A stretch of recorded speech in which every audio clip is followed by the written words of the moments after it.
तो स्वागत है आपका माइंडफुल कोचिंग क्लासेस में। आशा है आप लोग सभी लोग मस्त होंगे, स्वस्थ होंगे, दुरुस्त होंगे। तो आप लोगों को पता है हम लोग ग्रामर सीरीज चल रही है, उसी में हम आप लोगों को पहले प्रोनाउन के बारे में बहुत अच्छी तरीके से बताए थे। उसका एक टाइप पर्सनल प्रोनाउन बताए थे। यदि आपने वो वीडियो नहीं देखी है तो हम उसका लिंक डिस्क्रिप्शन में दे देंगे, आप वो वीडियो पहले देख लें, तब ये जो है वीडियो समझ में आएगी।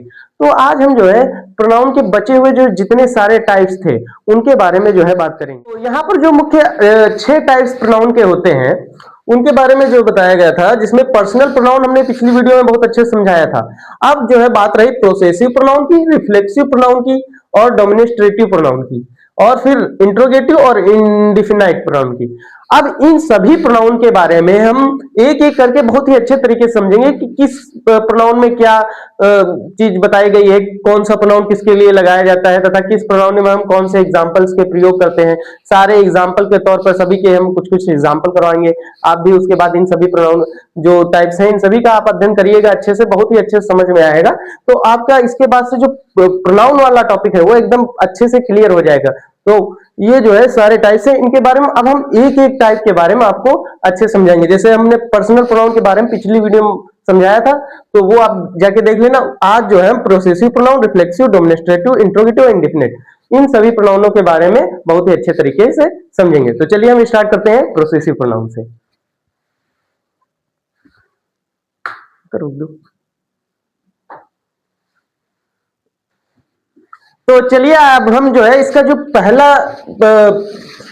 टाइप्स था यानी प्रोसेसिव प्रोनाउन, आप नाम देखकर ही समझ सकते हैं। प्रोसेसिव, प्रोसेसिव का मतलब क्या हो सकता है? मतलब अपने आप में प्रोसेसिव की ये हमारा है, मेरा है, अपना हक अधिकार दिखाना, वो जो है प्रोसेसिव प्रोनाउन के अंतर्गत आता है। जैसे कि आप देखिए इसकी जब डेफिनेशन दी हुई है, this pronoun express ownership, possession of something, किसी भी चीज के लिए ऑनरशिप मतलब अपनी दिखाना कि ये मेरा है। जैसे इसके एग्जांपल्स कुछ हो सकते हैं, जैसे लिखा है दिस रूम इज माइन, यानी कि जो यह रूम है वो माइन यानी मेरा है, मेरा रूम है।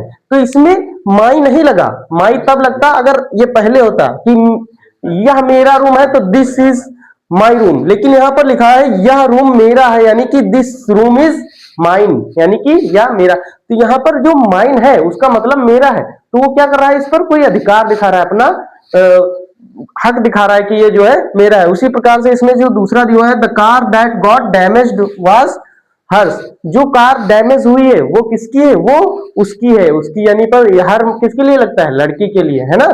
तो यहाँ पर हर लगाया गया है।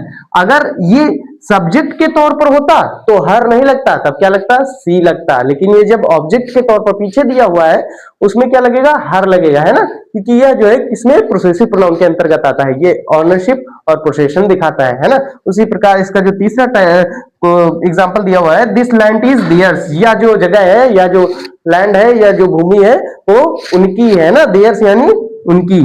फिर उसके बाद में चौथा दिया गया है, दिस चेयर इज योर्स, यानी यह जो चेयर है वो किसकी है, योर्स, यानी यह तुम्हारी चेयर है ना। मतलब इसमें ऑनरशिप वगैरह ऐसे करके दिखाता है ना, आप समझ सकते हैं। और ये जो माइन, हर, देयर्स, योर्स, ये सारे जो है पोसेसिव प्रोनाउंस हैं, है ना। इसी प्रकार से जो आई होता है, ही होता है, वो सी होता है, ये सारे कौन से, ये पर्सनल प्रोनाउन है, ये आगे सब्जेक्ट के रूप में लगते हैं। और ये सारे क्या कैसे लगते हैं, पीछे जब पोसेसिव प्रोनाउन किसी पे अपना हक, ऑनरशिप दिखाई जाए तब ये वाले प्रोनाउन लगते हैं। आशा है आप लोगों को पोसेसिव प्रोनाउन बहुत अच्छे समझ में आ गया होगा। अगर इससे कोई भी रिलेटेड का दिक्कत है तो आप कमेंट करिए, हम जवाब जरूर देंगे।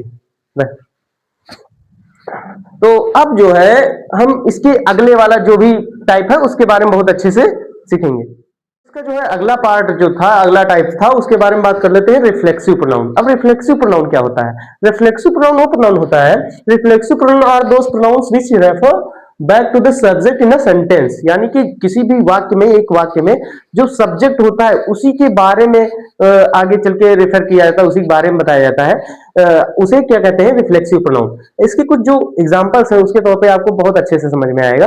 जैसे लिखा हुआ है, Monu Monu hurt himself while running fast, लिखा है मोनू ने खुद को, स्वयं को चोट पहुंचाई जब वो तेज दौड़ रहा था, है ना। तो वो अपने हिमसेल्फ, यहां पर जो हिमसेल्फ दिया हुआ है वो कौन सा प्रोनाउन हो जाएगा, रिफ्लेक्सिव प्रोनाउन। उसी प्रकार से लिखा है, Tim was talking to himself last night, यानी कि जो टिम है वो अपने आप से ही बातें कर रहा था, पिछली जो रात में पिछली रात में टिम अपने आप से ही खुद से ही बातें कर रहा था। तो जो सब्जेक्ट दिया हुआ है ये क्या होता है, सब्जेक्ट।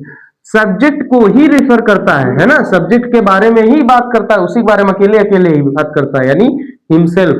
तो जब लड़का है तो हिमसेल्फ, अगर लड़की है तो हर सेल्फ। लेकिन अगर कोई वस्तु है, जैसे क्या लिखा है, द रिबोट चार्ज इट सेल्फ, यानी कि द रिबोट क्या है, एक वस्तु है, तो उसके लिए अपने सेल्फ के लिए क्या लगाना पड़ेगा कि द रिबोट चार्ज इट सेल्फ, यानी रोबोट ने खुद अपने आप को खुद को चार्ज कर लिया। लेकिन यहाँ पे हिमसेल्फ या हर सेल्फ इसलिए नहीं है क्योंकि ये एक वस्तु है, तो इसके लिए क्या लगाएंगे, इट सेल्फ, है ना। इट सेल्फ इसीलिए लगाते हैं जब कोई वस्तु हो या फिर कोई ऐसी चीज हो जिसके बारे में स्त्री या पुरुष का पता ना चले, यानी जेंडर का पता ना चले, तब क्या लगाते हैं, इट सेल्फ, है ना।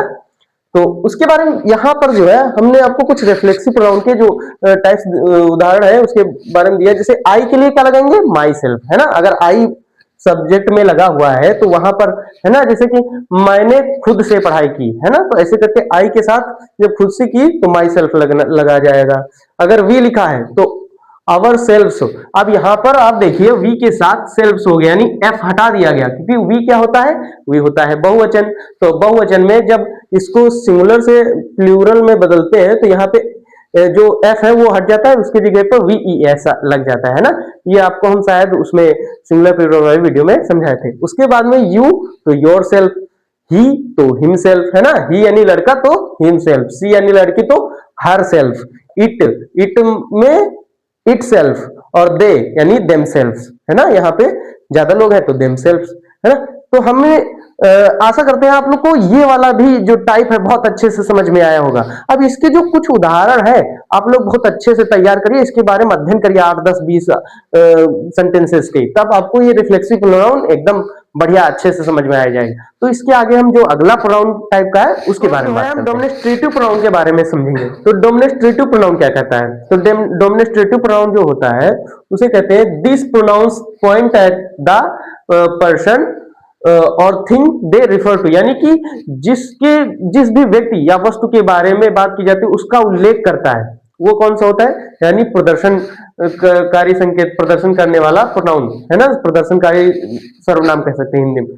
तो वो जो है किसी वस्तु या व्यक्ति का उल्लेख किया जाता है उसके बारे में बात करता है। जैसे इसकी एग्जांपल लिखा है दिस इज ब्यूटीफुल ड्रेस, यानी कोई एक ड्रेस है, बता रहा है कि यह ड्रेस बहुत सुंदर है ना। वेरी नहीं लगा तो बहुत नहीं कह सकते, यह ड्रेस सुंदर है।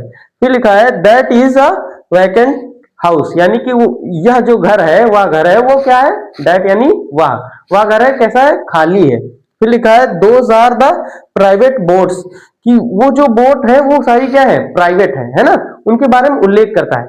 अब ये जो सारे दिए हुए हैं ये एग्जांपल है डोमिनेस्ट्रेटिव प्रोनाउंस के।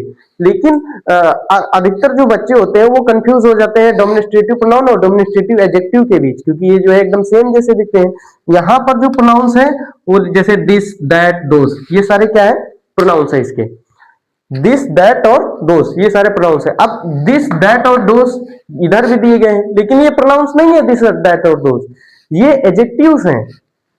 ये दिस, दैट और दोस ये एडजेक्टिव है और ये प्रोनाउन है। अब इसमें क्या अंतर है, ये डोमिनेस्ट्रेटिव एडजेक्टिव है, डेमोनिस्ट्रेटिव प्रोनाउन है। आप ये समझ लीजिए इसमें क्या अंतर है। जब भी दिस, दैट और दोस के तुरंत बाद नाउन के बारे में बताया जाए, जैसे यहाँ पे देखिए दिस ड्रेस, ड्रेस क्या है, एक नाउन है, इसमें दिस के बाद क्या है, इज, यानी वर्ब का प्रयोग किया गया है। ये जो हेल्पिंग वर्ब है इज, आर, ये सारे क्या है, हेल्पिंग वर्ब्स हैं।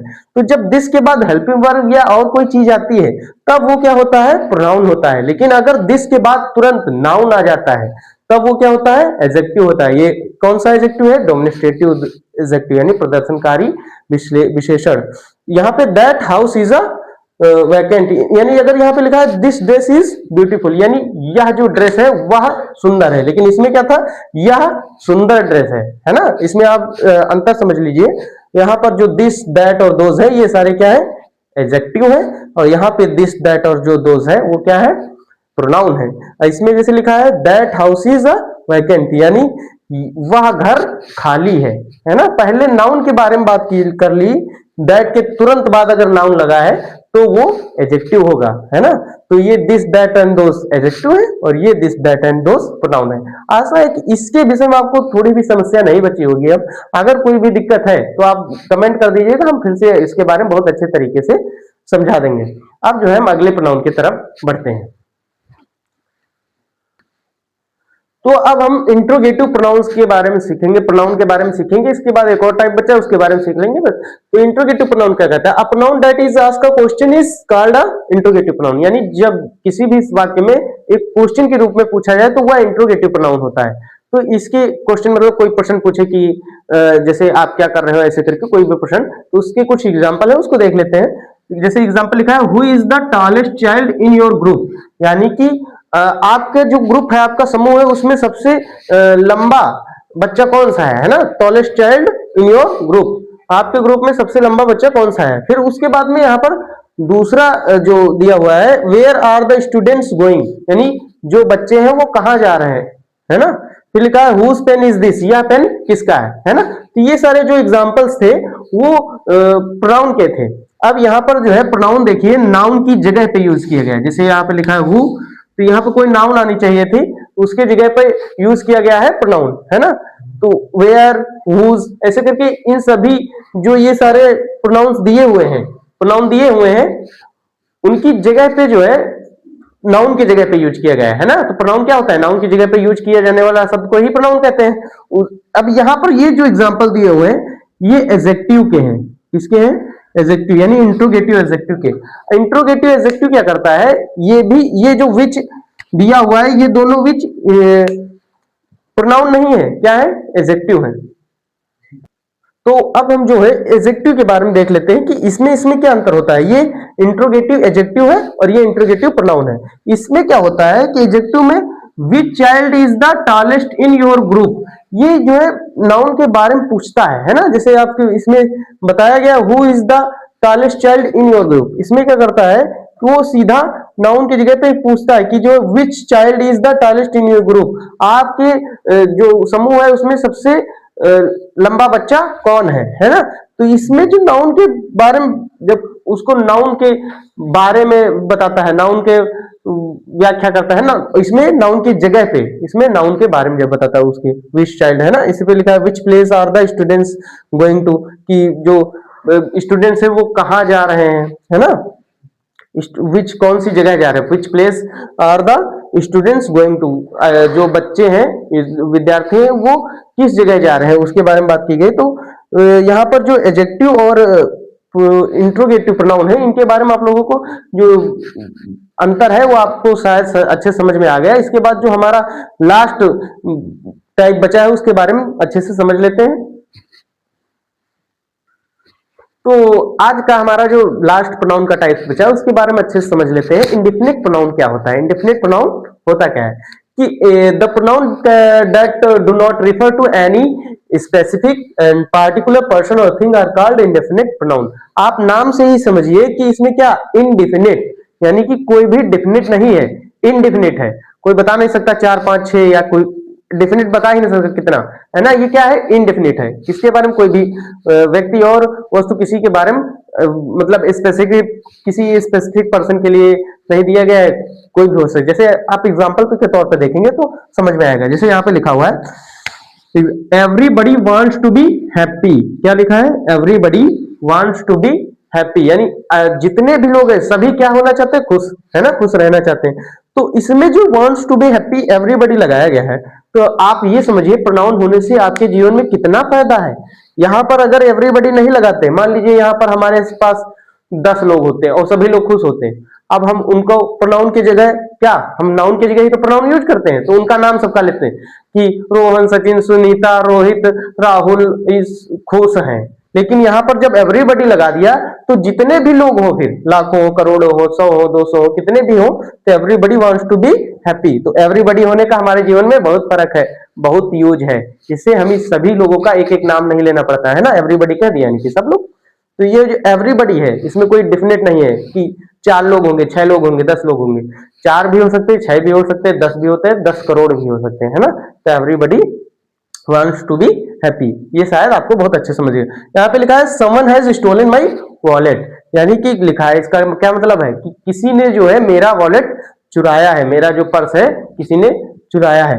तो यहाँ पर चुराया है, तो यहाँ पर जो समवन है, तो इस समवन यानी कि किसी का नाम नहीं लिया गया, सम यानी किसी ने, है ना, किसी ने भी, कोई भी हो सकता है, इतने सारे लोगों में किसी का भी नाम नहीं ले सकते। तो ये समवन क्या है, एक प्रोनाउन है ना।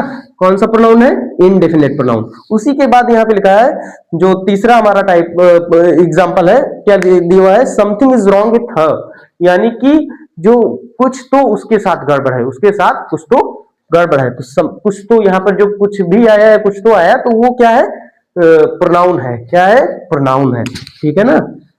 यानी कि कोई एक डेफिनेट चीज नहीं बताता, इनडेफिनेट चीज बताता, उसके बारे में वो इनडेफिनेट के अंतर्गत लिखा है। Anyone who wins the race will be given a medal, जो भी रेस जीतेगा उसे मेडल दिया जाएगा, है ना।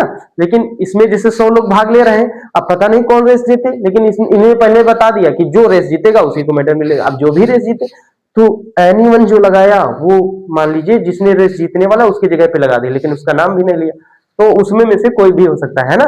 तो आप जो है अपने जीवन में प्रोनाउन का बहुत अधिक प्रयोग करते हैं, तो इसके बारे में पढ़ना भी चाहिए, क्योंकि हमें इसके बारे में जानना चाहिए। तो यहाँ पर जो इंडेफिनिट प्रोनाउन है, आज हम लोगों ने जितने भी प्रोनाउन थे उनके सारे बारे में बहुत अच्छे से पढ़ा। अगर आपको किसी भी प्रोनाउन के बारे में कोई भी समस्या है तो आप जरूर कमेंट करिए, हम उसको जरूर सही करेंगे, बहुत जरूर जो है उसका उत्तर देंगे। तो ऐसे करके ही आप इन प्रोनाउंस के बारे में अध्ययन करते रहिए। अगर ये वीडियो आपको थोड़ा कम इंफॉर्मेटिव लग रही है, तो आप अगर हमारी जो पिछली वीडियो है उसका हम लिंक डिस्क्रिप्शन में जरूर दे देंगे। पिछली वीडियो जो प्रोनाउन की है, जिसके बारे में बात की जा रही थी, पर्सनल प्रोनाउन के बारे में उसमें बात की गई थी, तो वो वीडियो देखकर तब ये वीडियो देखें तो ज्यादा अच्छे से समझ में आएगा। तो उस वीडियो का लिंक हम डिस्क्रिप्शन में जरूर दे देंगे। इसी के साथ धन्यवाद, जय हिंद, वंदे मातरम।